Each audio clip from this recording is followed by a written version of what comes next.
Hello friends, कैसे हैं आप सब। आई होप आप सब अच्छे होंगे। मैं प्रियंका आर्या आप सबका आपके अपने YouTube channel let's start study में बहुत बहुत स्वागत करती हूँ। जैसे कि आप सबको पता है कि हम यूपी टेट एग्जाम के लिए ईवीएस सेक्शन को कवर कर रहे थे और यूपी टेट का ईवीएस के लिए आपको ये सिलेबस दिया गया है और आपको जो भी पढ़ना है अपने सिलेबस के अकॉर्डिंग पढ़ना है, जिसमें आपका फर्स्ट टॉपिक था फैमिली एंड फ्रेंड, जिसको हम डिस्कस कर चुके हैं। सेकेंड टॉपिक था भोजन स्वास्थ्य व स्वच्छता। इस टॉपिक को भी हम डिस्कस कर चुके हैं कि भोजन क्या होता है, भोजन के पोषक तत्व क्या होते हैं, भोजन के परिरक्षण की विधियाँ क्या होती हैं, किसी खास पोषक तत्व की कमी से कौन सा रोग हो जाएगा। इन सारे टॉपिक को हम डिस्कस कर चुके हैं। आज हम जो डिस्कस करेंगे हमारा थर्ड टॉपिक है आवास। अगर आपने अभी तक इससे पहले के प्रीवियस वीडियोज को नहीं देखा तो हमारे चैनल के प्लेलिस्ट में चाहिए, वहाँ से जाके वीडियो को देख सकते हैं। तो आज जो हम डिस्कस करेंगे हमारा थर्ड टॉपिक है आवास। आवास कितने प्रकार का होता है, आवास का वर्गीकरण कैसे करते हैं, इन सब के बारे में डिस्कस करते हैं। तो चलिए कॉपी पेन ले लीजिए ताकि इम्पोर्टेंट पॉइंट्स के आप नोट्स बना सकें। अपनी क्लास को स्टार्ट करने से पहले आज आपका मोटिवेशनल कोट, ये कुछ जो मोटिवेशनल थॉट होगा आपको अपने सपने की ओर बढ़ने में बहुत ही मदद करेगा, आपको अंदर से ऊर्जा प्रदान करेगा। मंजिल तो मिल ही जाएगी भटकते भटकते ही सही, पर गुमराह तो वो हैं जो अभी निकले ही नहीं है। इसका मतलब क्या है, आपने तो तैयारी शुरू कर दी है तो आपको भले ही थोड़ा सा जाना मेहनत लगे लेकिन आप तो सफल हो ही जाएंगे। गुमराह तो वो बच्चे हैं जो भी वेट कर रहे हैं कि यूपी टेट का फॉर्म फिलअप हो जाए तब हम पढ़ाई करेंगे। इसलिए आपने तो अभी से पढ़ाई स्टार्ट कर दी, नोट्स बना रहे हैं, अच्छे से प्रिपरेशन कर रहे हैं, तो आप तो हर हाल में सक्सेस होंगे ही। तो चलिए स्टार्ट करते हैं। कॉपी पेन जरूर लेके बैठिएगा। आज का हमारा टॉपिक है, क्या टॉपिक है, आवास। आवास का तात्पर्य क्या होता है, हम सबको रहने के लिए क्या होता है, आवास की आवश्यकता होती है ना। जैसे सब कहते हैं रोटी कपड़ा मकान, ये तीन क्या है, व्यक्ति की मूलभूत आवश्यकताएं। तो मकान क्या है, आवास क्या है, उसी के बारे में डिस्कस करते हैं। आवास, अगर आप आवास का शाब्दिक अर्थ समझने की कोशिश करें तो आवास का शाब्दिक अर्थ होता है वास स्थान। क्या होता है, वास स्थान। जिस स्थान पर कोई भी व्यक्ति निवास करने लगता है वही स्थान उसका क्या हो जाता है, आवास हो जाता है। तो आवास का शाब्दिक अर्थ वास स्थान। लेकिन आवास कितने प्रकार के होते हैं, तो मुख्य रूप से आवास आपके दो प्रकार के होते हैं। कौन कौन से होते हैं, स्थलीय आवास और अस्थलीय आवास। यह जलीय आवास में आ जाएगा। इसमें भी फिर वर्गीकरण करते हैं कि कुछ ऐसे होते हैं आपके स्थायी आवास होते हैं, कुछ अस्थायी आवास होते हैं। तो सबसे पहले हम स्टडी करते हैं स्थलीय आवास का। तो स्थलीय आवास के अंतर्गत कौन कौन से आवास आएंगे, आप कमेंट बॉक्स में कमेंट करके बता सकते हैं। स्थलीय आवास, स्थल पर रहने वाले, स्थल पर निवास करने वाले जो भी जीव जंतु होते हैं उसके आवास कैसे आवास के अंतर्गत आएंगे, स्थलीय आवास के अंतर्गत। फिर आप बोलेंगे मैम जलीय आवास कैसे होते हैं। जलीय आवास जैसे आपने हाउस बोट जानते होंगे, डोंगे जानते होंगे, ये जैसे बड़े बड़े शिप होते हैं तो उसमें भी आप बहुत टाइम तक रहते हैं ना व्यक्ति, भले टेम्परेरी टाइम पे रहते हैं लेकिन रहते हैं ना। उस प्रकार के आवास कैसे होते हैं, जलीय आवास होते हैं। बहुत सारे जलीय जीव जंतु होते हैं, वो तो कहाँ पे रहते हैं, जल पे रहते हैं, तो उनका भी तो आवास है, लेकिन कैसा आवास है, जलीय आवास है। क्लियर हुआ। स्थल पर निवास करने वाले जीव जंतु किस आवास के अंतर्गत आएंगे, स्थलीय आवास के अंतर्गत आएंगे। वो जो जल में निवास करते हैं वो जीव जंतु किसके अंतर्गत आते हैं, वो आपके जलीय आवास के अंतर्गत आते हैं। अगर आपको कोई भी चीज़ नहीं समझ में आ रही तो कमेंट बॉक्स में कमेंट कर सकते हैं। इस तरह से जैसे आप कुछ इमेज देख लीजिए, मैं आपको हर चीज़ की इमेज लगा के समझाती हूँ ताकि हर चीज़ आपको बहुत अच्छे तरीके से समझ में आए। जैसे आपका क्या हाउस बोट है, ये देख सकते हैं हाउस बोट। तो हाउस बोट क्या होती है, एक प्रकार का जलीय आवास है। जैसे कह रहा है कि आप यहाँ पे इमेज देख सकते हैं, किसकी इमेज दी हुई है, हाउस बोट की दी हुई है। वो हाउस बोट में क्या होता है, एक विशेष प्रकार की डिजाइन होती है, उस डिजाइन को क्या बोलते हैं, खत्म बंद बोलते हैं। तो एग्जाम में आपसे क्वेश्चन पूछा जा सकता है कि खत्म बंद क्या होता है।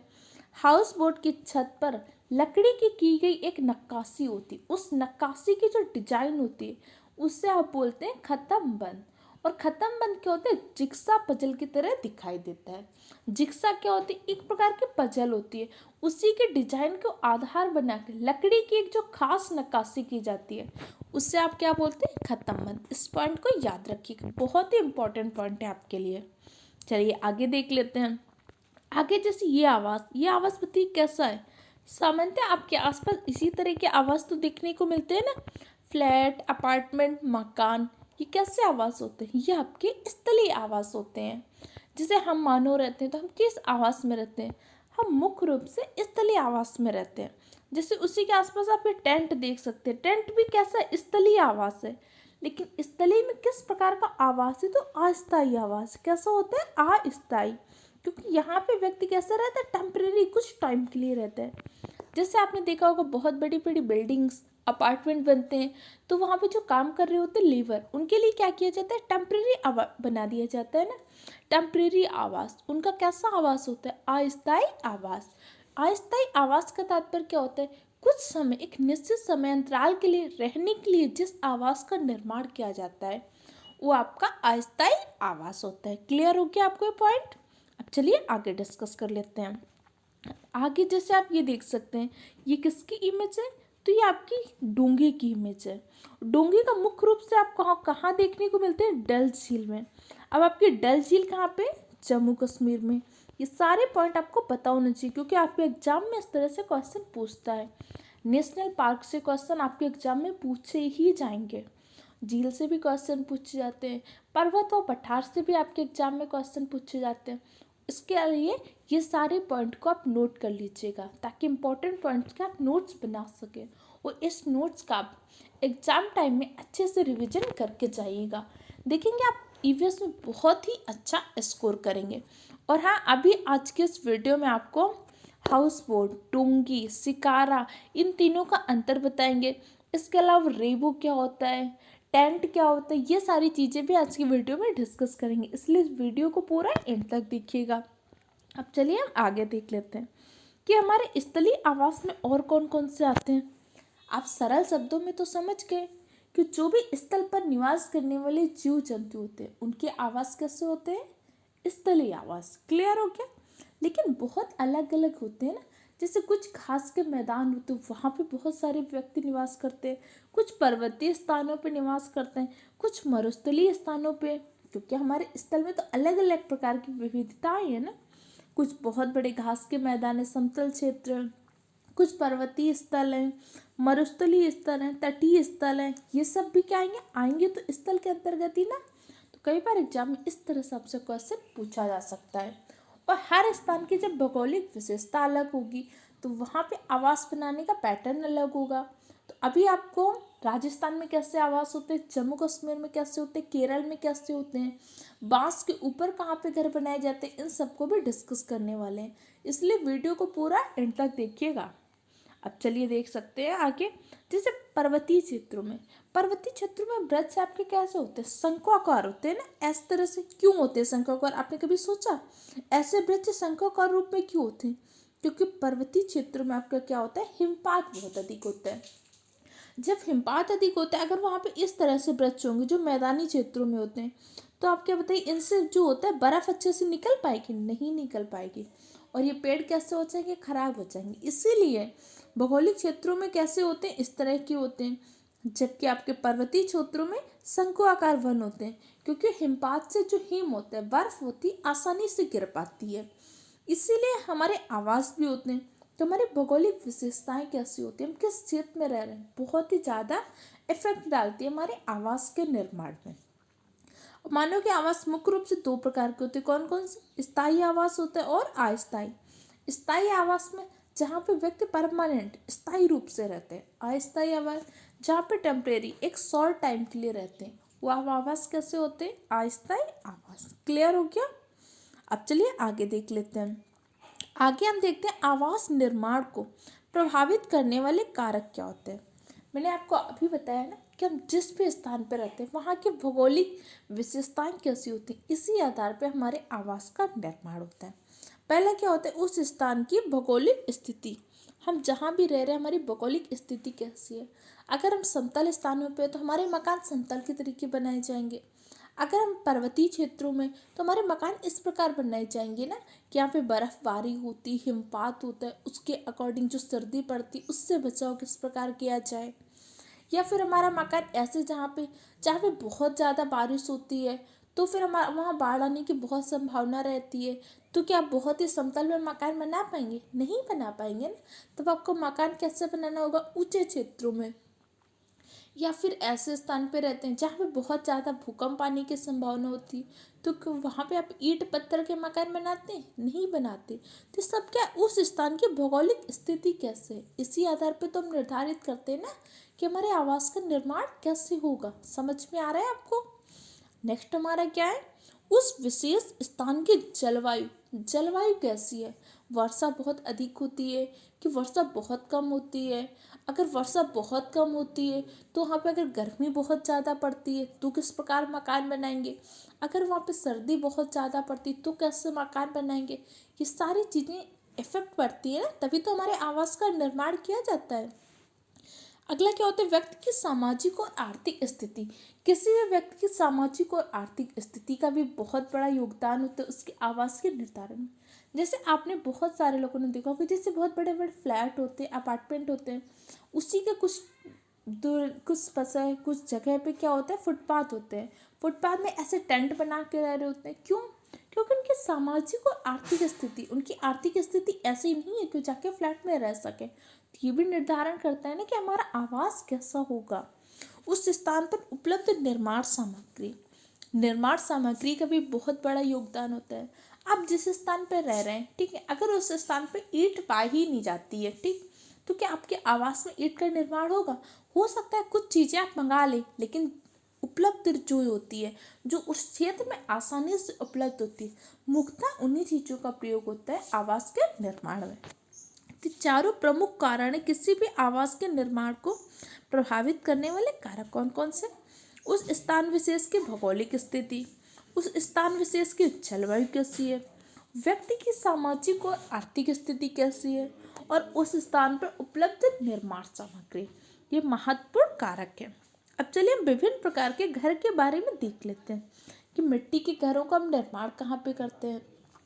जो भी घर का निर्माण हम कर रहे हैं, कैसे कर रहे हैं, वहाँ की जलवायु, उन सबको ध्यान में रख के कर रहे हैं। तो सबसे पहले हम देखते हैं किसके बारे में, मिट्टी के घर के बारे में।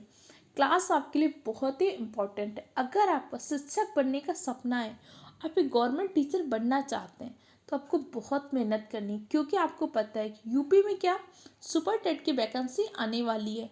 उसके लिए आपको यूपी टेट का एग्ज़ाम क्वालिफाई होना ही चाहिए। इसलिए जो टाइम है, इस टाइम का यूटिलाइज करिए, अच्छे से मेहनत कर लीजिए और बहुत जल्द आप सक्सेस हो जाएंगे। क्योंकि आपको पता है यूपी टेट का एग्ज़ाम क्वालिफाई होते ही सुपर टेट में एग्ज़ाम देंगे, उसका जल्दी ही वैकेंसी आने ही वाली है।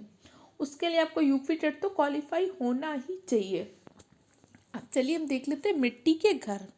मिट्टी के घर विशेषकर ग्रामीण क्षेत्रों में या ऐसे क्षेत्रों में बनाए जाते हैं जहाँ गर्मी अधिक होती है। मिट्टी के क्षेत्रों का निर्माण मुख्य रूप से कहाँ पे होता है? जहाँ पे गर्मी अधिक होती है। अब जैसे आपका राजस्थान होता है, राजस्थान में क्या होता है? गर्मी अधिक होती है।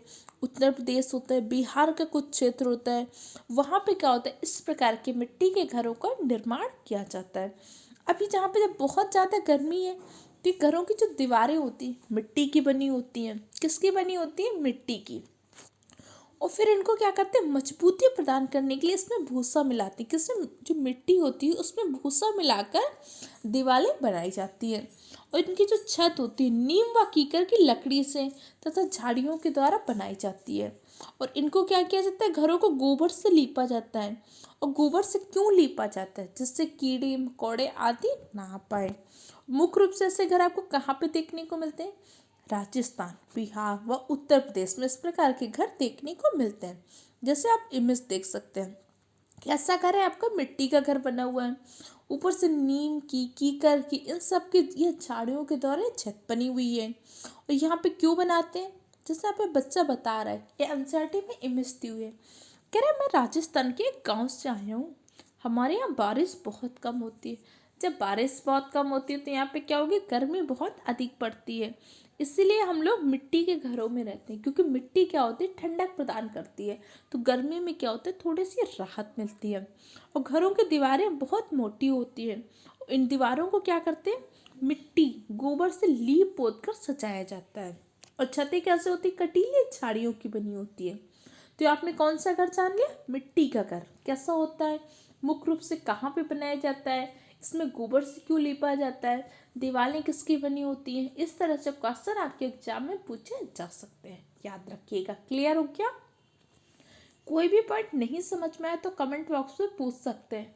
और अगर आपको वीडियो हेल्पफुल लग रहा है तो चैनल को सब्सक्राइब कीजिए, वीडियो को लाइक कीजिए और अपने दूसरे फ्रेंड के साथ भी शेयर कीजिए, क्योंकि हम बहुत सारी चीज़ें शेयर करते रहते हैं। तो नॉलेज शेयर करना है, क्योंकि नॉलेज शेयर करने से क्यों आपका हमेशा थैंकफुल होगा कि उसकी वजह से, आपकी वजह से उसका एग्जाम क्वालिफाई हो गया। वो आपसे बोलेगा कि आपने मुझे वीडियो सेंड किया था, उससे मैंने प्रिपरेशन किया लेट्स स्टार्ट स्टडी चैनल से। और देखिए एग्जाम टाइम में आप देखेंगे जो आपका एग्जाम होगा, हर एक क्वेश्चन आपके एग्जाम में मिलेगा। इसीलिए पहले मैं आपको थ्योरी क्लासेस ले रही हूँ। और थ्योरी क्लासेस भी कैसे ले रही हूँ, आपको पता है कि मैं हर दिन आपको सिलेबस दिखाती हूँ कि आप जो पढ़ रहे हैं आपके सिलेबस का हिस्सा है कि नहीं, उसी के अकॉर्डिंग पढ़ाती हूँ। और प्रीवियस ईयर क्वेश्चन पेपर का एनालिसिस करके कि प्रीवियस ईयर में किस तरह से क्वेश्चन पूछे गए, किस टॉपिक से ज़्यादा क्वेश्चन पूछे गए, उन सब का एनालिसिस करके पीडीएफ बनाई जाती है, जो आपके लिए बहुत ही हेल्पफुल है। और अगर आपको पीडीएफ चाहिए, पीडीएफ के लिए हमारे टेलीग्राम चैनल को ज्वाइन कर लीजिए, जिसकी लिंक आपको डिस्क्रिप्शन बॉक्स में दी गई है। तो चलिए हमारा नेक्स्ट घर देखते हैं, कौन सा, लकड़ी व पत्थर के घर कहाँ बनाए जाते हैं। तो आप बताइए, लकड़ी व पत्थर के घर कहाँ बनाएंगे? क्या ऐसे स्थान पे आप लकड़ी या पत्थर का घर बनाएंगे जहाँ पे बहुत ज़्यादा बारिश होती है? ऐसे बनाएंगे? नहीं बनाएंगे ना।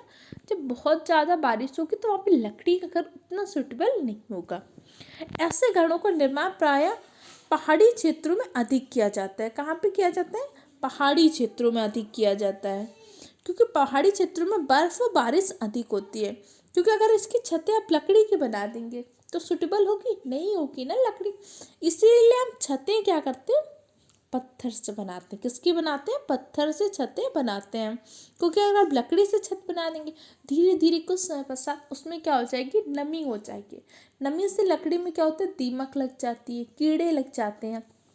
इसीलिए इसकी हम छत कैसे बनाते हैं, पत्थर की बनाते हैं। इन घरों की छतें होती कैसे, इन घरों की छतें क्या होती है, ढलवावती, इस आकार में होती हैं, ताकि क्या होगा, जो बर्फ हो, बारिश हो, आसानी से ढल सके। जो पानी होता है वो आसानी से क्या हो जाए, गिर जाए। इन घरों की जो पुताई की जाती है, किससे की जाती है, चूने से की जाती है। और ये घर सामान्यतः एक मंजिला या दो मंजिला बनाए जाते हैं। जैसे लेह लद्दाख में दो मंजिला घरों का निर्माण किया जाता है। यहाँ पे लोग क्या करते हैं, घर के निचले हिस्सों में पालतू जानवर व सामान आदि को रखते हैं। जैसे जम्मू कश्मीर है आपका, मनाली, हिमाचल प्रदेश आदि क्षेत्रों में इस प्रकार के घरों का निर्माण किया जाता है।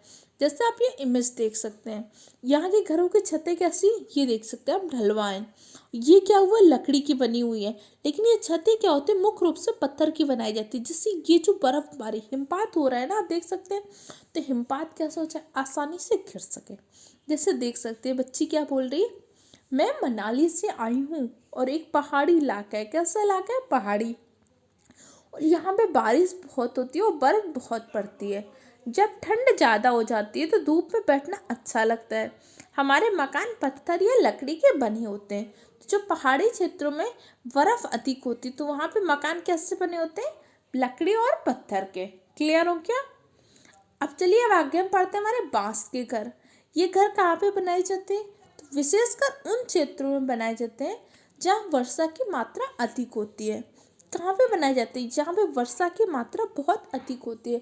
यहाँ पे अक्सर बाढ़ आने की संभावना रहती है। इसीलिए ये घर क्या करते हैं, जमीन से 10-15 फुट की ऊंचाई पर बांस के खंभों पर बनाते हैं। तो बांस के खंभों पर बर्फ, मकान कहाँ पे बनाएंगे, जहाँ पे आपको बाढ़ आने की बहुत ज़्यादा संभावना रहती है। इसीलिए तो आप ऊंचाई पे घर बनाएंगे ना।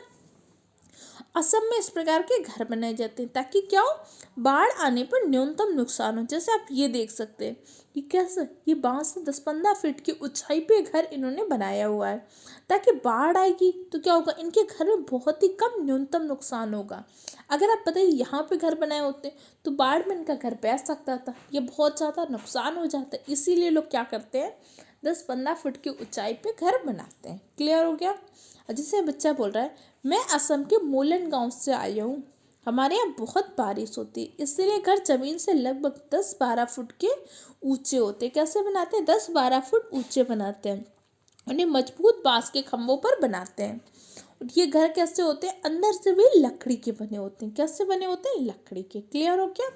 लेकिन कौन सी लकड़ी का प्रयोग करते हैं, बांस वगैरह की लकड़ी का, क्योंकि बांस वगैरह की लकड़ी क्या होती है, बारिश में नमी में प्रभावित नहीं होती। इसके अलावा अगर आप सामान्यतः दूसरी लकड़ी का प्रयोग करेंगे जैसे आम की, ये सब क्या होते हैं, शीशम की, तो ये बारिश में प्रभावित हो जाती है। इसीलिए ये भी देखना है कि वहाँ की भौगोलिक विशेषता होती है कि वहाँ पे बांस अधिक पाए जाते हैं, इसलिए उसका वो प्रयोग करते हैं। क्लियर हो क्या। अब अगला हमारा घर कौन सा, बर्फ का घर। बर्फीले क्षेत्रों में इस प्रकार का घर बनाया जाता है और जो बर्फ का घर होता है उससे आप क्या बोलते हो, इग्लू। आप सब जानते होंगे इग्लू के बारे में। ये कैसा होता है, गुंबद के आकार का होता है, उनका प्रवेश द्वार कैसा होता है, अत्यंत छोटा होता है। जैसे आप ये इमेज देख सकते हैं, इनका प्रवेश द्वार कैसा होता है, अत्यंत छोटा होता है। और ये बर्फ क्या करता है, इसके अंदर की जो ऊष्मा होती है उसका संचार नहीं होने देता, इसके कारण क्या होता है, हमेशा गर्म रहते हैं। इग्लू कहाँ पे मुख्य रूप से बनाए जाते हैं, जहाँ पे बर्फ और अधिक होती है। चलिए अब आके देख लेते हैं। अब जैसे आपने स्थायी आवास तो देख लिया, अब आपके कुछ अस्थायी आवास होते हैं जैसे टेंट। टेंट किसका रूप होता है, आपके अस्थायी रूप का होता है। मतलब एक निश्चित समय टेम्परेरी टाइम पे रहने के लिए जो आवास बनाए जाते हैं वो आपके कैसे होते हैं, अस्थायी आवास। जैसे पर्वतारोही प्लास्टिक के शीट से टेंट बनाते हैं। जो आपके पर्वतारोही होते हैं वो टेंट अपने किससे बनाते हैं, प्लास्टिक के शीट से बनाते हैं। जैसे आप ये देख सकते हैं, ये भी क्या एक प्रकार का टेंट है और कैसे टेम्परेरी टाइम के लिए बनाया गया है। मुख्य रूप से कौन बनाते हैं, पर्वतारोही बनाते हैं। और किसका बनाते हैं, प्लास्टिक के शीट का। क्लियर। इसके अलावा जो आपकी चांगपा जनजाति होती है, चांगपा जनजाति ये क्या करती है, चांगपा बकरियों का पालन करती है। कौन सी, पश्मीना बकरियों का पालन करती है। कौन, चांगपा जनजाति किस बकरी का पालन करती है, पश्मीना। और पश्मीना बकरी से कौन सी हम शॉल बनाते हैं, पश्मीना शॉल। पश्मीना शॉल क्या होती है, जो बहुत ज़्यादा गर्म होती है। इसको बनाते किससे, पश्मीना बकरियों के रुएं से, उनके जो बाल होते हैं उसके माध्यम से बनाते हैं। जो पश्मीना बकरी होती है बहुत ज़्यादा ठंडे प्रदेशों में रहती है, इसलिए चांगपा एक प्रकार की घुमंती जनजाति है। ये बहुत ज़्यादा ठंडे प्रदेशों पहाड़ों के ऊपर चले जाते हैं, वहाँ पे रहने के लिए इन्हें घर की आवश्यकता होगी ना, तो इसके लिए क्या बनाते हैं, टेंट बनाते हैं। लेकिन टेंट किससे बनाते हैं, याक के बालों की पट्टियों से टेंट बनाते हैं। किससे, याक के जो होती है उसके बालों की पत्तियों से टेंट बनाते हैं। उस टेंट को क्या बोलते हैं, रेबो बोलते हैं। क्या बोलते हैं, रेबो। तो आपसे क्वेश्चन पूछ सकते हैं, रेबो क्या होता है। रेबो एक प्रकार का टेंट होता है जो चांगपा जनजाति के द्वारा बनाया जाता है। चांगपा जनजाति किसका पालन करती है, तो चांगपा जनजाति जो होती है एक प्रकार की घुमंतू जनजाति है जो पश्मीना बकरियों का पालन करती है। क्लियर हो गया। अब इसके अलावा कुछ जैसे आपके ईंट के मकान होते हैं, जैसे समतल क्षेत्र होते हैं, समतल प्रदेशों में मुख्य रूप से ईंट के मकानों का प्रयोग करते हैं। जैसे आपका फ्लैट होता है, अपार्टमेंट होता है, ये सब क्या होता है, ईंटों के मकानों का प्रयोग करते हैं जो एक मंजिला से लेकर बहुमंजिला तक होते हैं। हमारे जो भारत के मैदानी क्षेत्रों में होते हैं इस प्रकार के आवास देखने को मिलते हैं। जैसे आप ये आवास आप कहाँ पे देख सकते हैं, भारत के हमारे मैदानी क्षेत्रों में तो देखेंगे। यहाँ पे मुख्य रूप से ईंटों के मकानों का प्रयोग होता है। इसके अलावा जैसे आपके कुछ क्या होते हैं, हवेली, किला, महल नुमा जैसे होते हैं। जैसे प्राचीन काल में इसका बहुत अधिक प्रयोग देखने को मिलता था। इनका आकार अत्यंत बड़ा होता है। इनके दीवारों पर, छतों पर बहुत ही सुंदर नक्काशियाँ की जा सकती है। जैसे आप ये इमेज देख सकते हैं, इसमें क्या गया है, ईंटों का प्रयोग करके एक पैटर्न बनाया गया। जैसे आप यहाँ पे देख सकते हैं क्या एक पैटर्न बनाया गया है, यहाँ पे एक अलग पैटर्न डिजाइन, ये अलग पैटर्न डिजाइन। तो मुख्य रूप से कैसे होता है, जैसे आपके महल होते थे, इन सब में प्राचीन काल में इस तरह से नक्काशी की जाती थी। क्लियर। इस तरह से आवास क्या होते हैं, आवास की विशेषताएं क्या होती हैं, आवास का वर्गीकरण कैसे करते हैं, मिट्टी के घर हम कहाँ पे बनाते हैं, पत्थर के घरों का प्रयोग कैसे करते हैं, मिट्टी के घर कहाँ बनाते हैं, लकड़ी का घर कहाँ पे बनाते हैं, बांस के ऊपर घर कहाँ पे बनाते हैं, इन सारे पॉइंट पे हमने डिस्कस किया। इम्पॉर्टेंट पॉइंट के आप नोट्स बना लीजिएगा, उसका रेगुलर वे पे रिवीजन कीजिएगा। अगर आपको ये पीडीएफ चाहिए, पीडीएफ के लिए हमारे टेलीग्राम चैनल को ज्वाइन कर लीजिए, जिसकी लिंक आपको डिस्क्रिप्शन बॉक्स में दी गई है। ओके फ्रेंड, अगर आपको वीडियो हेल्पफुल लगा है चैनल को सब्सक्राइब कीजिए, वीडियो को लाइक कीजिए और अपने दूसरे फ्रेंड के साथ भी शेयर कीजिए। Okay friend, thank you for the watching my video.